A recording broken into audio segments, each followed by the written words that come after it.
Hi, I'm Ruchi Sinha. I am an associate professor and an organizational psychologist by training. I am currently working at UniSA, which is the University of South Australia, in the business school.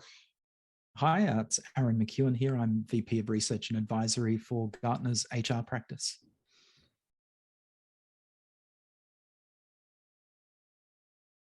There's obviously an uptick and an increase in burnout amongst employees. This is during COVID and also pre-COVID. And what is important to note is the fact that although it's an increase for everyone, especially women and people from diverse ethnic minority groups are facing even more burnout, especially even with the flexible and hybrid working situations. I think it's a really serious issue. As Ruchi stated, we've definitely seen an increase in burnout rates, both during and towards the end of the pandemic, although I'm not sure we're at the end just yet.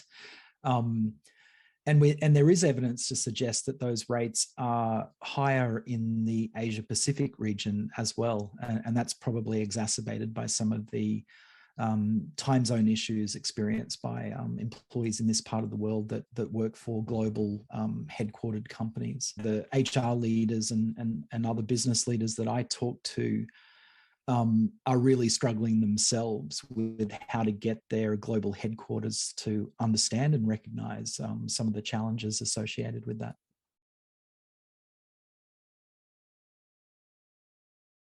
I think that's both the reality of what we see happening, but it's based on, I think, two assumptions. And one is that it's always easier and cheaper to change people than to change cultures and organizations. So when it comes to practical feasibility of quick interventions, most organizations rely on that assumption. But I think it's an incorrect assumption. It's easier to run the program, but there's actually very little research to support the efficacy of these individual programs. So just to, in the research literature, we call them educational interventions. They're individual centered. They're about increasing your own capacity and internal resources to cope with work, so you can have less fatigue, less exhaustion. But the findings are very mixed on it doesn't actually reduce exhaustion and fatigue. In fact, it doesn't have any effect on one's cynicism about burnout. And the second assumption is that any change to status quo, which is at the level of the culture or the organization, is going to be risky. And it's going to take time. And so there's a certain amount of inaction on that front. We did see organizations globally kind of pick up the game during the pandemic. So significant rises in, the offering of counseling service or those educational type classes, mental health, self-care tools, these types of things all really increased in offerings. But the core problem is that the uptake of those things is actually really low. So we offered more, but we didn't necessarily see an increase in the uptake of those options. And to Ruchi's point, there's very little evidence to suggest that they have high efficacy in solving the fundamental problems. I'm going to be pretty blunt. Work is killing people. It's that clear and that serious. And offering yoga classes and mindfulness courses and resilience programs, these are helpful things, but I have to be honest, there's a tinge of victim blaming in this. It's like, here we are, here's an excessive workload, a toxic environment, poorly trained leaders, badly resourced teams.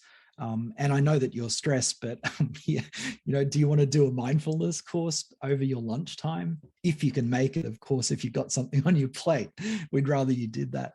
So I say that tongue in cheek, but that's actually what we are seeing happening in organizations every day. So offering those things is great, but it's a grossly inadequate response to a very serious problem. When your offerings are there and people are not turning up, it actually hurts the organization more, because they are seeing that as a continued effort to not change the systems. And I've done some research on training evaluation, and we know that the immediate reaction to resilience, time management, relaxation, meditation might be positive. But when people are not able to implement that learning in the workforce because there are systems and processes in place where you can't apply your new knowledge that you've just learned from your firm's training, there's actually more frustration likely to occur.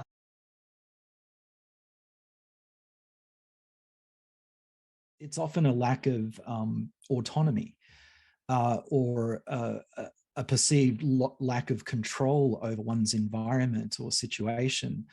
And I think it's important to note that you can be busy and stressed, but that can be a good thing if you have some control and autonomy over that, and it's a choice that you make and it's leading to something positive.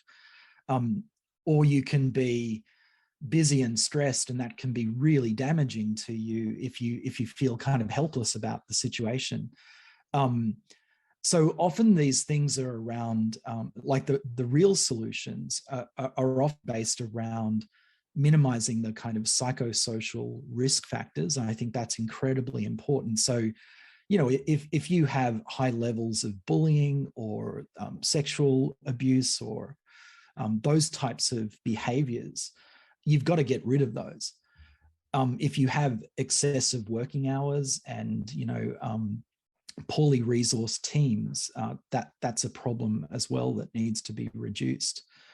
And then you get into things like psychological safety, you know, so if people feel like they can't speak up or bring their, you know, authentic selves to work, that creates conditions for burnout as well. When I look at it from my lens, I see five broad levels at which these many factors exist, and not taking away that individuals' own capacities, their own managing of time, resilience is one of the factors at the individual level.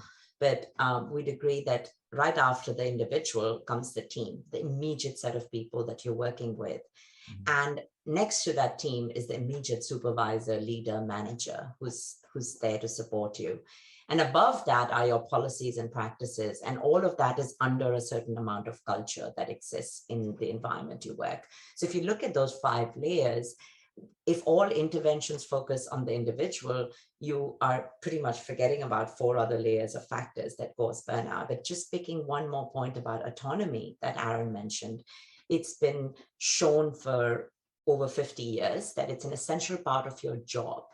Now, job is different from the team you work with, the person you are, the culture you work in. So there's another level at what does your job allow you to do?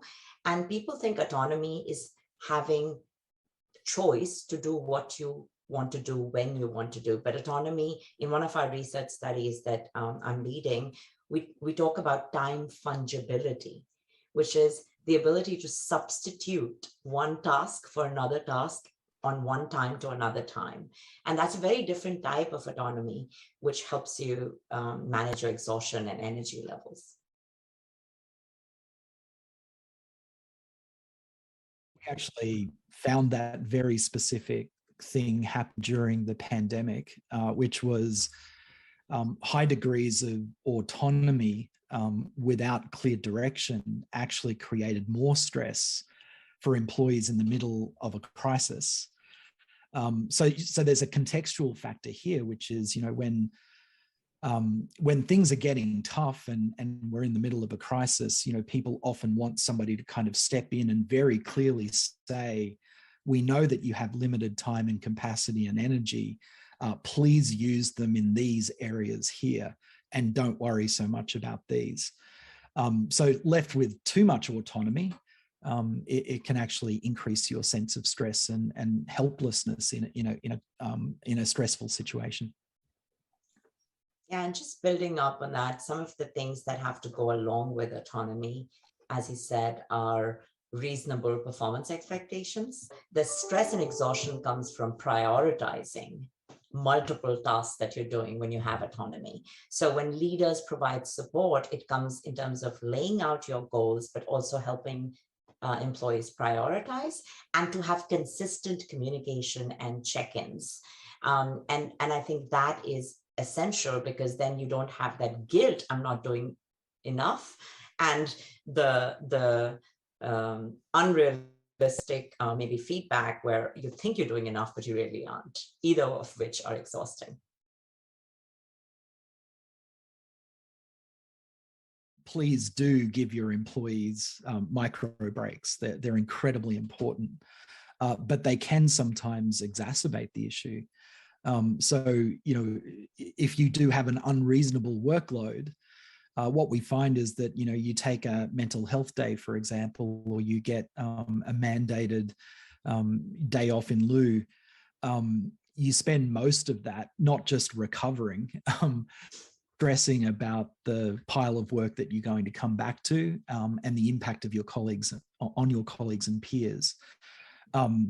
So I do think when organizations kind of say, we're closing the office for a week, or we're shutting down particular operations for a week, that's a much better way of managing it, because at least you're not stressing about the emails or checking your phone to make sure that you're staying on top of things. We've had quite a few examples of that. You get 2 days of well-being leave or a week off. And I think it's important to understand that recovery from exhaustion and fatigue have a different nature when it's short-term recovery and long-term recovery from exhaustion. So some of these small leaves and breaks, or even micro breaks that you're taught in individual training, help you in your daily recovery, but they don't actually change your fundamental factors that is causing exhaustion. So, emotional exhaustion and physical exhaustion require different recovery processes. So I think it's a good start, but I think it's a little unrealistic to believe that you can kill me with work for 360 days in a year and the 5 days is perfect for recovery. I think it's helpful because, our sense of connection to team is very important. And in fact, one of the things we've seen through the pandemic is that people's what we call close ties, their immediate teams and workflows, have become much more important because that's where the work is happening and that's where we're spending our time. So it makes sense that we do intervene at that level. But again, what I'd say is that if we're not dealing with the structural level issues and the individual level issues, we're missing, massive components of the problem and the challenge and the opportunity. And you also risk having inconsistency. So one of the interesting things we've found during the pandemic is that a company may have a principle around flexible work, but their access to that flexibility is ultimately determined by their team leader. From research, the most fundamental resource and that comes from the team level are the sense of positive connection and community. But at the same time, having conflicts and workflow management issues and coordination issues is also a source of demand that adds to exhaustion. So there's a structural and there is Zoom fatigue, and there is meeting fatigue when it comes to teams as well. So I think the intervention has to be in the way the work is structured in the team, as Aaron said, but also allowing that sense of positive connection and community to be the source and the resource that helps you fight burnout. I think there's an important part here, which is that, leaders are inclined to offset that responsibility to managers.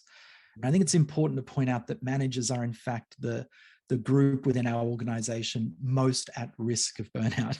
They are the most stressed for a whole bunch of reasons, which I won't go into. So I do think we have to go back and say this is a leadership responsibility ultimately.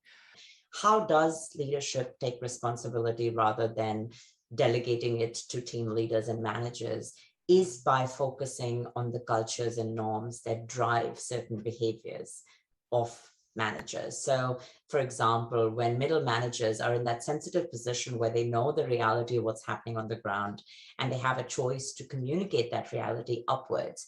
But if they get a message that working hard and working longer hours is a signal of status and passion, and workaholism is what makes you a great worker, then that middle manager is less likely to give feedback up and for that leader to take responsibility.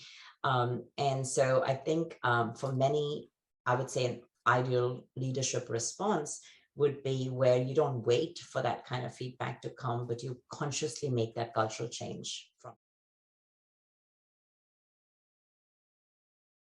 I think one of the final messages when it comes to managing burnout is to not forget about promoting engagement simultaneously.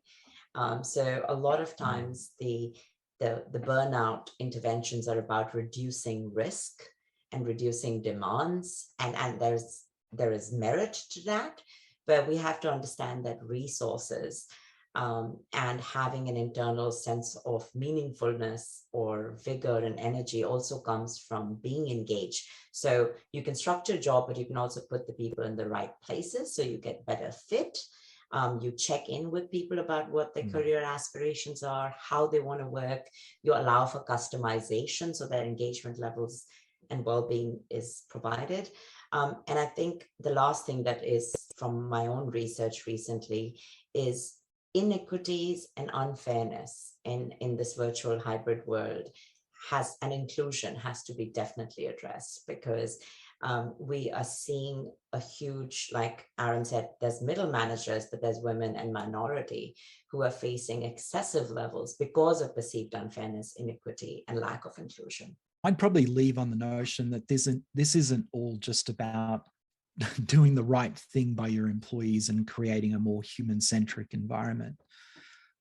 It's actually about performance. And so one of the things I often say is that the future of work is human. It's the work that the robots cannot do. And it's going to require employees to be, or maybe the best way to say it is that the most productive and impactful employees in the future, and maybe already today, are the ones that can produce the highest level of cognitive output, the innovation output, the adaptability, the social creativity. And the thing is that you just can't do that work if you're sick and exhausted and sleep deprived and burnt out.